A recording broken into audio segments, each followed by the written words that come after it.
Hi, I'm Alyssa, and I'm an out boss.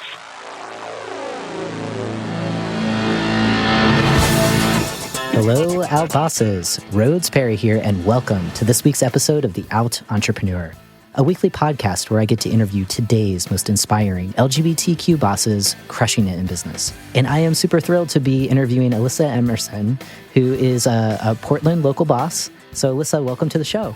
Hi. Thanks. Hey. So, are you ready to inspire fellow Out Bosses? Yes. Excellent. I can. That's the answer that I love hearing. All right. So a little bit about Alyssa. She identifies as a serial entrepreneur, an ex-Texan, a married lesbian, and an out boss. She is the founder of Come Along, which is a travel company and web app dedicated to organizing international small group trips with no itineraries. Her life goal is to help more people step out of their comfort zones and experience new things they've always wanted, but were maybe too scared to do. And she does that through making international travel a realistic option. So Alyssa, to kick off our interview, why don't you tell us a little bit more about your business and what makes it unique? So the whole business, like you said, is putting together small group trips for people. No itineraries is the big deal for me because I really don't like itineraries, and I know I can't be the only one out there, but I really like social travel and not just always going everything alone. I've found that in doing a few trips and all this, that it really brings together people that really were kind of scared to go it alone. They didn't want to do some really big, over-the-top group trip where, you're stuck on a bus with 30 people for like 2 weeks. But they really wanted to go, and they were just a little too nervous to do it on their own. And then they came, and they had a great time, and it's been really cool to see people, step outside of their box and kind of take things by the horns, even in a whole new country where they don't speak the language. I love what you're doing, and it makes me think of my partner who she loves to travel, and she's also sometimes nervous about going alone because just being a woman in the world, it seems really daunting and scary for her. And I think what you're doing is like connecting people in a way, small groups that takes away some of that fear potentially. And then at the same time, you're also giving people permission to go it alone a little bit. Like once they're familiar with the group, they're not wedded to being with that group if they don't want to be necessarily. And I think what you're doing is really smart because it seems like there is that gap that does exist in kind of the group travel. I mean, I feel like when I've tried to look at vacations that are more group oriented, I'm like, whoa, this is a lot of people time. I'm an introvert. I don't know if so it sounds super, super unique. So I know that you are a serial entrepreneur. When did this idea for a business come about, and how long have you been doing it? Yeah, actually, the idea came about roughly whenever I was trying to plan a honeymoon. And we both really wanted to go to Italy, which actually still hasn't happened yet, but that's a whole other thing. We both really wanted to go to Italy. We didn't quite have the money to do it. And we actually liked the idea of going with other people, but it would be a honeymoon. So we didn't want to be with other people the whole time or having to do a bunch of activities that we didn't necessarily want to do and still pay for them. Because we kind of like, I don't know, just winging everything, I guess. And so I was looking for it, and it just doesn't exist. Mm-hmm. Everything I was looking for, it didn't exist. And so I knew I couldn't be the only one there. And so I figured I should try to put together something like that. And it's kind of evolved from there, but that was how it came about. So who are the type of people that are gravitated to organizing these kind of travel trips? Do they tend to be younger people? Are they queer? Are they out LGBT folks? Or like who do you typically attract to join you on these, what sounds like awesome adventures? Well, right now it's me planning the trips. I find great travel deals, so I've just been putting them together. And then in the meantime, I'm trying to put together a web app so that anybody can put those together. So once that comes together, I'll be able to answer that one. But for the moment, it's just me putting together the trips. Gotcha. Yeah. There's a lot of different travel businesses that are out serving lots of different markets. I'm curious for you, what has you most inspired about this business idea today? Like, what's the one thing that really lights you up when you wake up in the morning where you're like, I love doing this and I'm super thrilled to be able to deliver this service to so many people who need it? Well, I'm a bit of an extrovert myself. I get a little social anxiety, which is unfortunate when you're an extrovert. But I love the people aspect of it. People talk about wanderlust. That is one thing, but there's another word. It's a German word. It's called Fernweh, or probably Fernweh. And it means something like far sickness.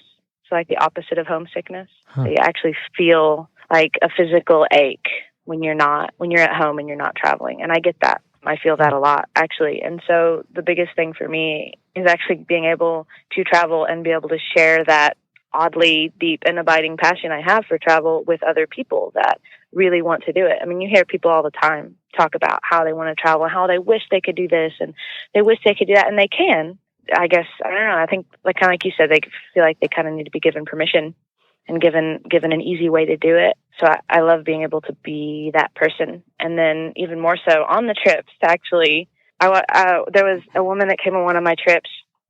I think she's in her 40s and she's married, and she said that she went from her mother's house to her husband's house, and she'd always been taken care of. And she'd traveled a lot. I mean, she'd been a lot of places, but she'd always been under kind of someone else's care in a way. And this was the first time she really stepped out to go and be, have to go it alone. I mean, she had a group support as it was, but, she was going, and it took her a little bit. But the transformation I saw from how she was at the beginning, and, like there was a night toward the beginning where she just kind of stayed in and watched movies, which is fine and all, but by the end, man, she was out there and she was making plans every day and she was just hitting it and and if anyone wanted to come along, they could, but she was obviously fine. And she really, really just took the reins of everything, and you could tell such a difference. And I don't know, it meant a lot to me to have been able to help make that happen for her. That's a great story, and thank you for sharing it. It's clear that you're giving people like this particular woman the gift of independence, and also, a small community for a certain amount of time. That if she wanted to be with other people, it's always available, right? I think that it's really unique. I'm thinking about other group travel trips that I'm aware of. I'm sure there's tons of them, but I think of those those big magazines with the Rhodes Scholar trips, which are kind of very expensive, and I feel like that's what's available to people like the woman that you're describing, and you're providing a different kind of service where more people can potentially afford it, right? And yes, it does keep it affordable for sure. Yeah. It's really, really smart. And I'm excited too. This idea, it started with you doing all the work, and now it sounds like you're using technology to almost scale this out with the web app. How is that coming along? Like, have you developed the app, or is that a work in progress? And how do you envision that giving you more freedom in your business? Yeah, it's a work in progress. It's a little slow going because, there's a lot of tech things I can do, but building a web app, this is my first.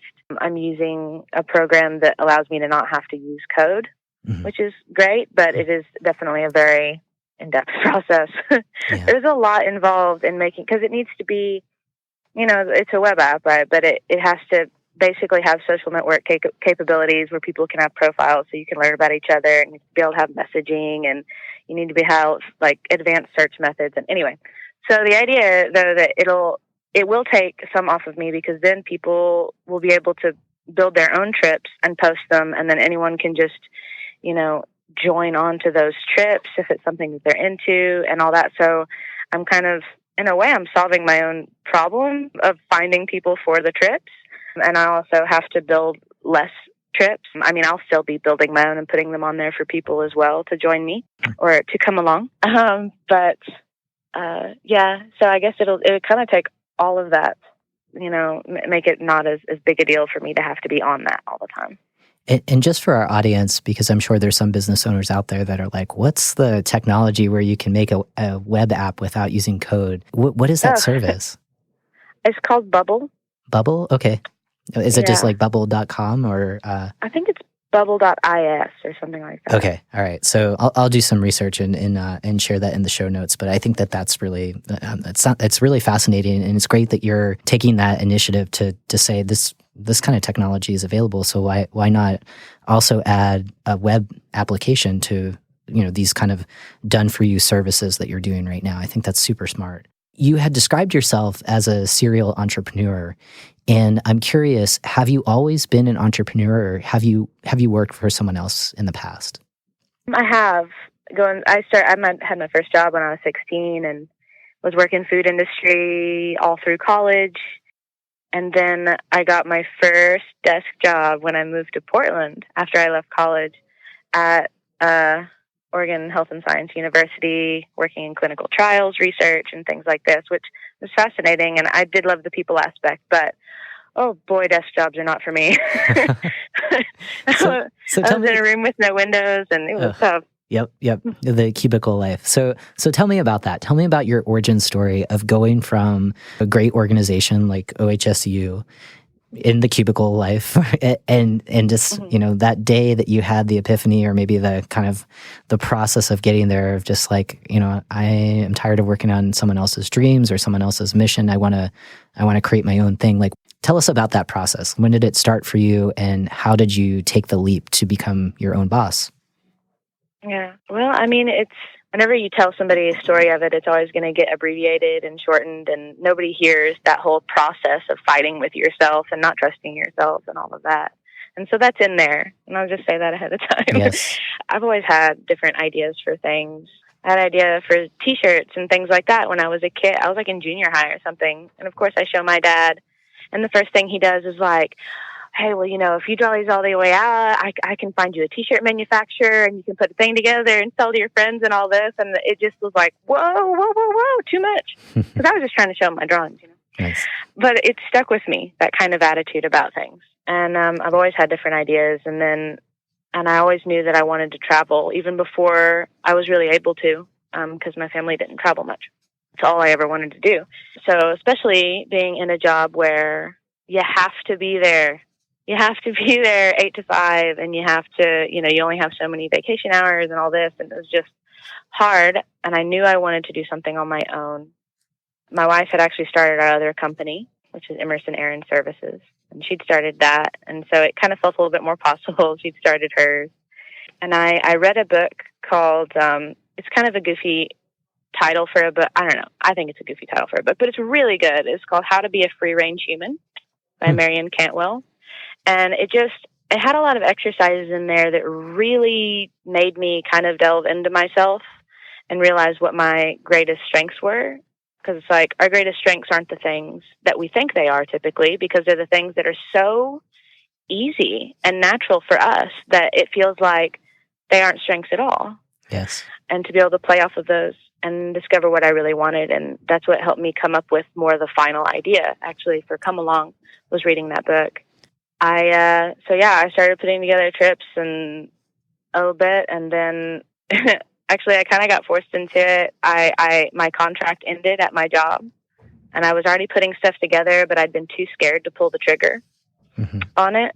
Yeah. And then my contract ended, and then it wasn't going to get renewed. So I was like, okay, yep. I got to pull the trigger now. Yeah, you got pushed, right? It's just like... Yeah, I got pushed. Yeah. I got pushed off the cliff. Yeah. So, but I survived. Yeah. It worked just, so. This is a really great origin story. I mean, there's a couple of things I was able to pull out of it. One, just as a teenager, having your dad in particular maybe scaring you a little bit of like, let's take this idea and put it into action. But just that support from a family member definitely can help you work through the mindset stuff that you talked about. And I'll ask some questions around mindset a little bit later. But I love that you're someone who has business ideas, and you were able to think through how do you blend your love of travel with actually turning this into a viable business. And, having your wife kind of already taking the entrepreneurial leap was one kind of blueprint for you.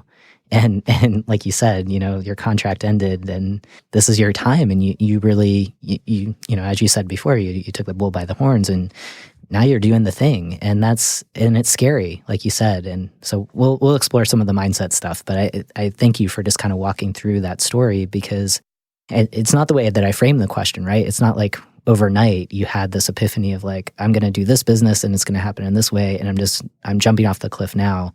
It sounded like, from what you had shared, this was a multi-month, if not multi-year process for you. and you're doing it. Yeah. So yeah. So congratulations. So just kind of going to, before we talk about your LGBT identity and how that shows up in business, I have one question for you related to cubicle culture because you've survived it.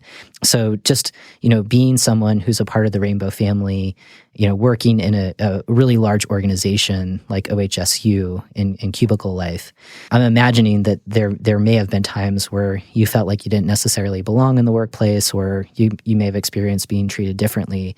And I'm curious, in your own business, what are some things that you're doing, especially for people seeking out this kind of travel, to really signal to folks who may often feel excluded in dominant culture that they're welcome, with working with you and traveling with your company? I don't know. I guess I'm just really upfront about myself and my own differences from other people, I guess. I mean, we all have differences. Most people like to hide them, I think, though. So I don't know. I try to be very upfront about being gay and about just, how I like to go about things, and just be really upfront with people, and then let them know that the trips can be anything that they want to be, and that everybody is there to, be dinner buddies or museum buddies, and, have somebody to chat with over breakfast before you head out on the town. And yeah, so just I just try to keep it open to let it be what it needs to be for people. Yeah, I think showing up and being authentic and kind of leading, the fact that you have a wife, you're a member of the LGBT community, I'm sure you're attracting, your ideal clients who are going to feel welcome just by you being yourself, right? And not hiding your differences. And I like that you said that. I wanted to pivot and talk a little bit more about your LGBT identity and how that shows up in business. You had mentioned that you show up in your business every day just being out, not hiding the fact that you have a wife and you're a member of the LGBT community. And maybe this might have been from the days of surviving cubicle culture, or maybe it shows up now, with people that you're working with. But I'm curious, has it ever been hard for you? Even though you are showing up authentically, you're living in Portland, Oregon, so there's some privilege in the fact that we can be probably more out than maybe certain other parts of the world or in the United States. And has there been a time that's been challenging for you to be out? And if so, can you walk us through what that was and how you worked around it? Sure. And you're right. It is definitely a privilege living in Portland in that way. I lived in Texas and grew up in Oklahoma a little bit as well. So there are definitely differences there. I feel like the biggest barrier to overcome was really just my own uncomfortableness, just worrying how anyone else would react. But as, anyone that's out for a while knows, right, that, you come out every day to everybody new that you meet. And there's a billion coming out stories throughout your whole life. And the more you do it, the easier it gets. And finding that easy way to slip it into conversation, I guess, so that it's not like, you're sitting somebody down or something weird like that, like you're a teenager. And I don't know, things like that, I guess, has made it easier for me. What was harder, I think, at first was doing it with the errand service, actually, because there was like a lot of pet sitting involved. And at first with the business, which means like you're staying in people's homes, and then so you have to be like, okay, like, and my wife is staying with me too, so like both of us staying here and taking care of your pet. So you have to, I don't know, I feel like I really made a point, even on our website, to be upfront that we were together and things like this, so that it would just automatically push away anyone that might be uncomfortable with that, because I just don't want to work with those sort of people. Mm-hmm. That's the beauty of running your own business, right? You don't have to work with assholes. Yeah. So yeah. You can just, especially once you get going, you have a million clients, or you have all these clients, and if you lose one, it's not a big deal. So just doing it over and over and trying to keep really upfront all the time has helped, because then there's less of those like weird moments later when you realize, somebody's like, wait, what are they talking? Oh, you don't know. Okay, well, let me say this. Yeah. It's interesting what you're saying too. In an earlier business that you had, so not Come Along, but in a business that you did more general services, you were doing errands for people. general things like looking after pets and things of that nature. And you had mentioned that was much harder because people are inviting you in to do these general services, and they find out maybe after the fact of hiring you that you have a wife, right? Or you're a member of the LGBT community. And that might be like a record scratch, maybe with some potential clients. And you learned along the way, especially for this next business, it's like, we're going to lead with this, right? Like in our branding, we're having pictures of us together, married on our website. And in doing that, you're attracting people that are actually seeking out, LGBT affirming travel companies, right? That there are some, but the fact that you lead with that, you get to work with your ideal clients. And I always remind people who tune into the show that, you're not going to be everything to everyone, nor should you, because you would not be able to serve the world, right? But you're going to find your people. And I think you're doing that. And that's just such a great example of turning something that you learned along the way that was more challenging, and then kind of asking, it's almost like, I make a million mistakes. I'm human. Those are information points. And it's almost like if you feel like you're failing in some aspect in business, it's like fail forward, right? Like think about these learning lessons that were hard, and how do you change it moving forward? And it seems like you found a sweet spot around, we're going to lead with this, and it's clear. Your business is thriving, and you're finding the people that you want to work with. So I just wanted to kind of put that out there to the audience of like, you can do that, and don't let the fear of being authentic and being yourself think that that's going to get in the way of really building a great business. Oh, yeah. I agree with you totally. Quite the contrary. Like you said, you can't be everything to everyone. Everybody should niche in business. Yeah. Everybody. It's the only way. It's the only way to go. It's the only way to find people. And the best way to niche, especially if you're going to be owning your own business, is to be authentic about yourself, because then you're going to have people that you're going to work with more people that you like working with, that they're going to be comfortable with you, and because they're comfortable with you, you're chill with them, and things like that. So if you go in inauthentically, then you might get people that you don't mesh with, and that would it's like, I don't know, because I've been in those weird situations, like where you just really don't like the client, even for just whatever reason, and then you feel like you built your own trap because it's your business and you took on the client. Yeah, right. And you don't like them. So yeah. And you don't have to do that eventually. When people are first getting started, there's probably the fear of like, who's going to seek out my services, right? And so you learn, in the beginning, like, okay, this was a nightmare client, never again, and I like what you're saying. It's never worth the money. Yeah, exactly. And I like what you're saying, definitely niche. And there's another podcast host out there who always talks about the riches are in the niches, right? So, it's this one thing to kind of like maybe a little mantra, like even if you're not in it to make tons of money, but just remember that when you do niche, you specify the flavor of ice cream that you are, and people that like your flavor are going to seek you out, and you're doing that.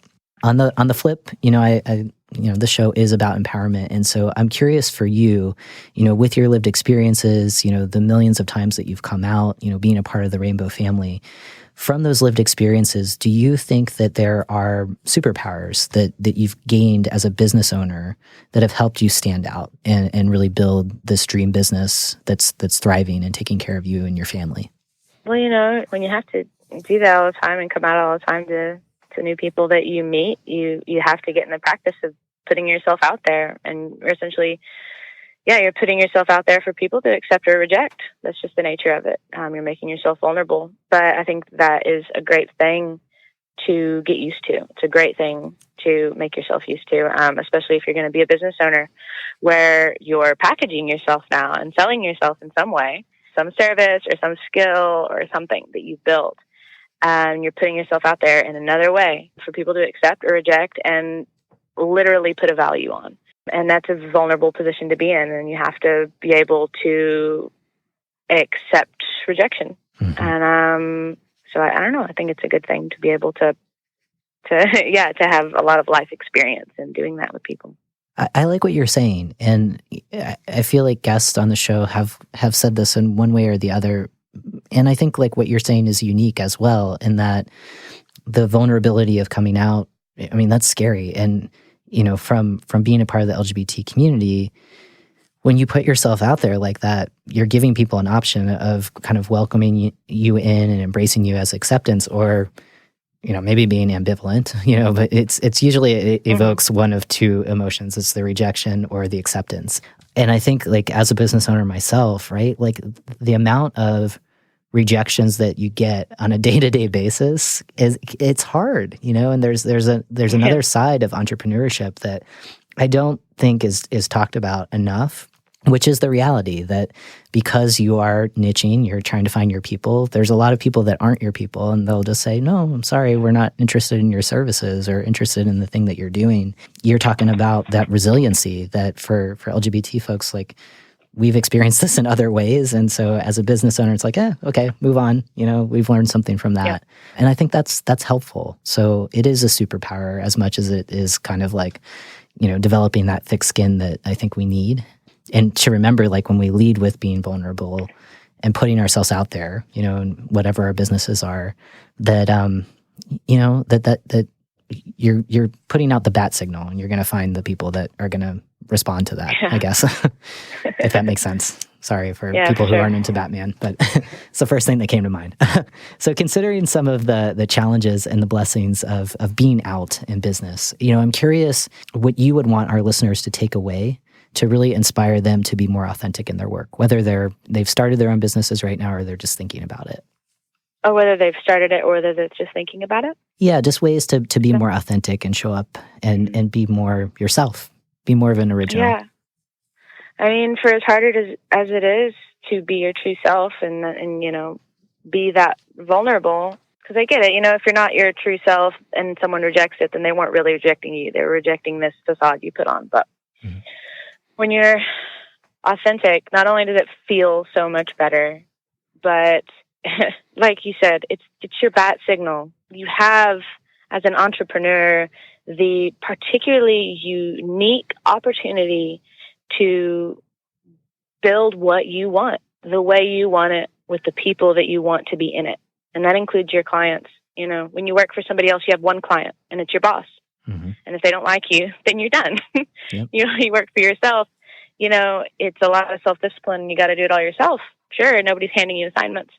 But you have all these clients, and you can make it what you want and bring the right people to you. And if somebody doesn't feel right, you don't have to work with them. But you can only make that decision if you're being authentic and you're being true with yourself. Yeah, 100%. I think that's completely right. So one additional question before we jump into some mindset questions. And this one is, it's clear that you're very out, you're very proud. And I'm curious, if you're not doing it right now in your business, do you have a plan potentially in thinking about maybe 10 years down the road, you're making lots of profit. How might you give back to LGBT communities that are most vulnerable as a business owner? Well, I was like trying to give to charities or whatever charity speaks to me and things like that. But, to be honest, besides that kind of thing, I haven't thought a whole lot about it. Now that you say it, I think, what? That is a really great idea. I should get back to all my specific communities. We all have a whole bunch of communities we belong to, and it's an important one that still needs a lot of support. So I don't know. I think, especially with a travel company, the coolest thing I could do would be to provide a scholarship trip for somebody that really wants to, really has that drive and hasn't been able to, and be able to make that available to a very narrow part of the community that doesn't quite have the ability. So I've been there. I love it. I think that would be cool. I love it. Okay, so next year we'll bring you back on the show, and you can tell us like your 5-point plan as to how you're gonna have those scholarships ready in 5 to 10 years. But I think it's really smart. I'm glad that you mentioned that, and I'm glad you're thinking about it now, because there's lots of ways as business owners, as LGBT business owners, where we have some responsibility to think around whether it's workplace barriers for some of the most marginal LGBT people, or trying to make access to some of the services that we offer through scholarships and things of that nature, that we can do that, and to be proactive in the early days around how we build that in. It's just like that muscle memory. Like, now that you're thinking about it, it's there, and I think it's I'm excited for you. So thanks for sharing that. Okay, so now let's shift a little bit, because in the beginning of the interview, you talked about your business origin story, and you were real in saying that there was a lot of self-doubt in the beginning, and I've been there. I'm sure lots of other business owners have been as well.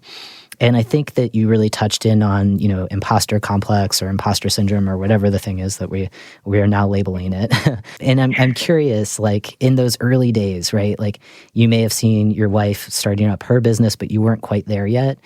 How did you overcome those feelings of you weren't ready yet, or you felt like you weren't good enough? Like when those feelings popped up, what was kind of a coping strategy for you, or what worked well in trying to just say, you know what, those things are here and I'm still doing it? I still get those feelings. Mm-hmm. I still get those imposter syndrome feelings sometimes, but I get reminded, at least either from my wife or from myself, that I am just like everyone is. I am unique, and I have my own set of experiences, and no one can do exactly what I can do. And no one is me. I have this drive that not everyone does, and I have the willingness to go after it, and a lot of people don't. That in and of itself, just to kind of feel the strength from the decisions that I've already made in my life, whether they're related to business or not, and just remember the things that I have accomplished, and remember that, hey, yeah, no, I am a badass. I can do it. Yes. Even whenever I might doubt myself a few hours later, just keep reminding. I feel like just push through, Everyone feels that way. I like what you're saying, no one is me, right? That you're an original. And it also makes me think, when you're talking about this kind of keep pushing through and keep doing the thing that you need to be doing, it's that grit that I think a lot of us have as entrepreneurs. I mean, we have to have it, right? Which is the grit, which I think, like, when I hear grit, it's like, okay, how are you defining that? To me, it's like, it's this focus, right? It's we're going to finish this one thing until we're successful and just keep going. And even if people don't quite get it about like what our visions are as business owners, that we get it, right? And eventually it'll catch on, right? Like I'm sure when, the personal computer, like the vision that Steve Jobs or, Bill Gates had, where like everyone's going to have a computer in front of their desk, right? Like that was at that time, I mean, computers were like these giant things, and it was huge. I mean, the idea, it's a big dream. Right. Yeah, exactly. And so many people were like, yeah, whatever, good luck. And look where we are now. I mean, we're in the studio here. We've got tons of computers in front of us, right? Teeny tiny, our phones. So, like, I think what you're saying is like, what your vision is, like with this travel company, not only are you delivering these services, you have this vision for this web app that, who knows, like it could totally disrupt the way that we all travel in the future. And so it's really exciting. And I think your strategies around just kind of the self-doubt in the past or what happens now, like you're able to focus in on that. So I asked about the self-doubt in the past when you first got started, and you mentioned that it still pops up for you. So like right now, as we're talking, like, I don't know if it's bringing up feelings, I'm thinking about like the stuff that I'm working on where I'm like, oh, it's here now. What are your strategies now? Like when self-doubt pops up, do you go out for a walk? Like, how do you self-care, just in recognizing that they're there? And help us, give us some guidance. Sure. Oh, one thing I like to remind myself of, and I think this is a really great thing for everybody to remember, is that most things in life aren't permanent, which is a scary thing to think about, I guess. But really, it means that, okay, there's this decision I have to make, and it feels like, oh my God, I have to get it right. You have to get it right, because everything depends on it, and it may. But if you get it wrong, you can just do it again. You can do something else. And if you get into, and I've thought about this with business as well, and like, what if I get in it and I actually don't like it? What if I get in and I'm not enjoying myself, or I'm not enjoying this big aspect of it, or something like that? Well, then I can change it. Yes, because it's mine. And that remembering that life is adaptable and you can change things. And if you make a decision and you mess up, you can just try something else. You make your business and you realize, ooh, this actually is a really poor fit. Well, then you can either, you can make a shift, or you can, make something else. And you don't have to be scared to take that leap, because the leap, it's not actually a leap, because it's more of a step, because you can step back. Yeah. I like that. Remembering that. Yeah. I really like that adaptability piece, and that you don't have to be a perfectionist.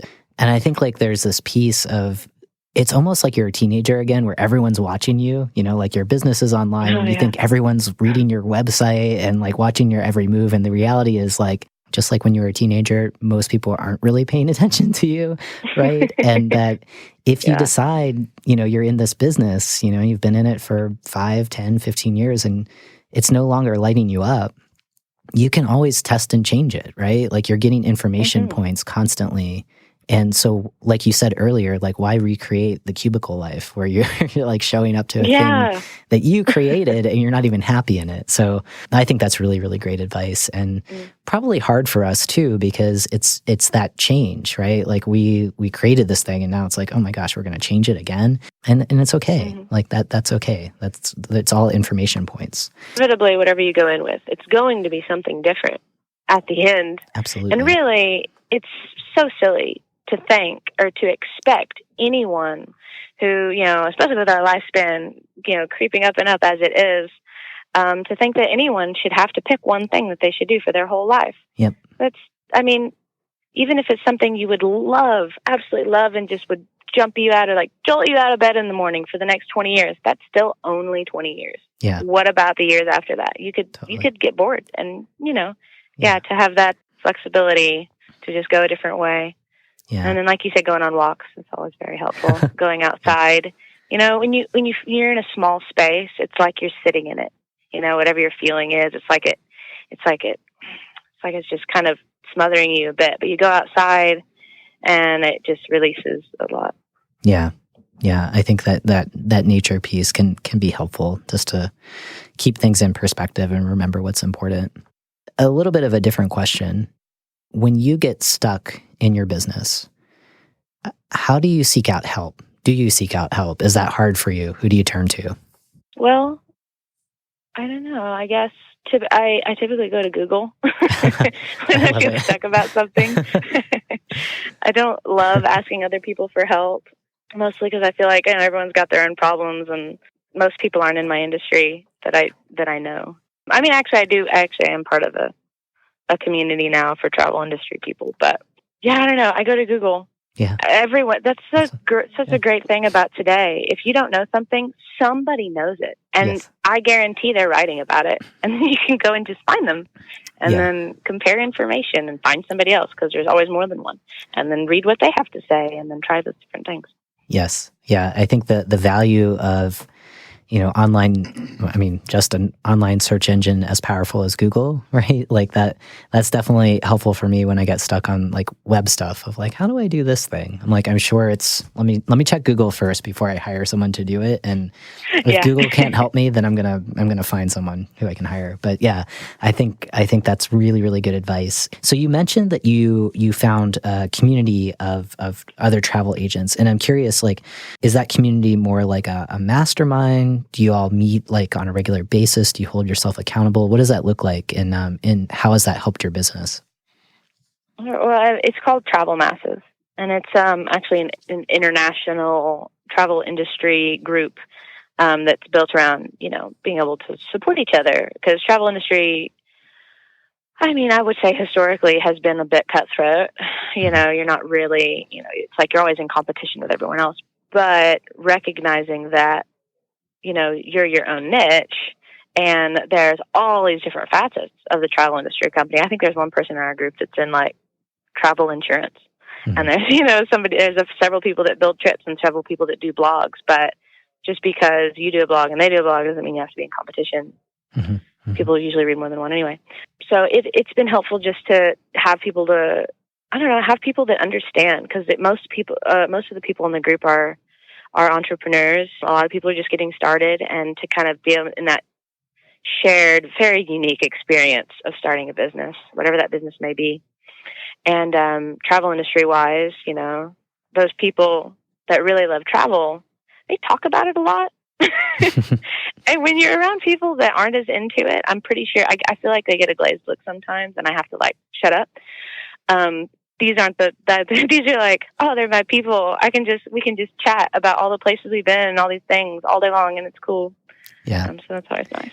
Yeah. I think when you find like-minded folks who are, they're trying to make a business as well, It can light you up. It reminds you of why you do what you do. And it's good to hear that the industry itself, at least with the group that you found, is more collaborative and sharing what's working and supporting each other in that way, which is essential, because sometimes when you're starting your business, it can be lonely, when you're in it. So having those groups is really, really valuable.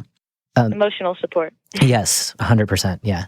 So, Alyssa, we're going to take a sponsorship break. And when we come back, we're going to jump into the bonus round. And for our listeners, please don't go anywhere, because we're going to learn more about Alyssa and her business. Aspiring out bosses. Are you struggling with taking that first entrepreneurial leap? Does the imposter syndrome prevent you from getting started? Have you considered seeking support, but you're just not sure where to turn? Look no further. The Out Entrepreneur now offers a coaching and mentorship program where you can access support and strategies to shift your mindset from employee to entrepreneur. If you're looking for accountability and a mentor who successfully busted out of the 9-to-5 lifestyle, let's schedule a time to talk today. Visit www.outentrepreneur.com and look for show notes from today's episode to schedule a call. Again, the URL is www.outentrepreneur.com. Together, let's welcome you to the wonderful world of being an out boss. All right. Welcome back, Out Bosses. We are now going into our bonus round, where we're going to have the chance to get to know Alyssa, gain some insights on how we can bring our whole selves to work, and then learn one way that we can stay in touch with Alyssa's business after the show. So, Alyssa, are you ready for some quick fire questions? I think so. I love it. Okay. All right. So finish this sentence for me. As an out boss, I believe. I believe everybody should push themselves. I love it. And so for you, do you have a mantra or a quote that you reference that helps you stay motivated in your business? In my business? Oh, you started the first part of it, and I was like, yeah, I do have a life one, but I don't. It's like a business one. Hey, it could help. It could help business if you have it in life. I'm sure it touches aspects of your business. My life one is try anything twice. Cool. Yeah. But yeah, I guess maybe in business where if it's a failure, it's like, don't do that. That's the definition of insanity. But maybe for the things that work well, keep doing it, right? Well, I just always figured the first time could be a one-off. Yes. Yeah, that's true. Just don't do it 3 times. Yeah, don't do it 3 times. Yeah, cool. Okay, so can you share one personal habit that helps you master yourself in your business? Oh, I guess other people call it meditating. Mm-hmm. I never really thought of it as meditating. Yeah. But taking a moment to stop and just let go of anything, all the stress and all the billions of things running through your head, and just kind of let it quiet there for a moment. Yeah. And then take your next step forward, and it be one direct step and not trying to step in like 100 directions. Nice. And name one thing that you readily delegate in your business to stay focused on what you're good at. This is actually something I'm trying to get better at. Join the club. Yes. So something I am going to be starting to delegate is more of the social media marketing aspect, because I'm terrible at it and I hate it. I really don't like social media very much. And I never remember to do it, even whenever I am excited about sharing something. So I'm trying to delegate that more. All right. I'm giving you emotional support on that, and I'm going to try to take some of your advice, because it's overwhelming for me. So I agree with you there. So what are you most grateful for being a business owner who is also an out boss? I guess I am most grateful for the freedom that I have in my everyday. I don't know, that it doesn't have to be with an out boss. It has to do with more just being a boss, being an entrepreneur. But my day is built so that I don't have to wake up before 9 and cool. Sometimes 10. Nice. And I can have this interview with you in the middle of the day. Yeah. It's great. Yeah. That's a perfect answer. I love it. Okay. So 2 more questions for you, Alyssa. Can you share one piece of advice to inspire the next generation of out bosses to take that first entrepreneurial leap? Inspirational words. Well, I mean, I hate to repeat myself, but you don't have to be a genius to have great ideas. There are plenty of people that have great ideas and they worry they're not good enough. They are. Yes. I mean, look at what way lesser people have gotten themselves in positions of in today's day and age. You don't have to, you can be anybody. Just be strong, Yeah. take the step. Remember, it's not like you're jumping off a cliff. It's not a leap because you can step back. Yep. Take a step and push yourself forward, because whatever you believe your limits are, whatever you believe that ceiling you have is, you're wrong. Mm-hmm. Mm-hmm. Everybody does have one. Sure. Everybody has limits, physical, emotional, mental, whatever. Everybody has them, but it's never what you think it is. It's always far beyond that. Yeah. Thank you for that. I think that's brilliant advice. And so last question for you, Alyssa, and thank you so much again for your time and for inspiring fellow out bosses. Can you share one way that we can stay in touch with you and learn more about your business? I have a website, of course. It is comealong.co. So comealong.co. And there's a contact page on that, and go straight to my email. Awesome. Cool. I'm definitely going to check that out. I already organized some vacation this year, but definitely I'm very interested in learning more about the trips that you offer. And I'm sure many of the listeners out there are as well. So thank you so much again for your time. And for Outbosses, thank you so much for tuning in to this week's episode. As always, it's my privilege to connect you with so many inspiring outbosses like Alyssa. So for details from today's conversation, definitely check out those show notes. You can find them at www.outentrepreneur.com. That is outentrepreneur.com. And as a next step, subscribe to the podcast, consider leaving a rating and review in iTunes, and be sure to share the show with a friend or a loved one. That's the best way to get it out and to help more out bosses. And for now, keep being your authentic selves 100% of the time.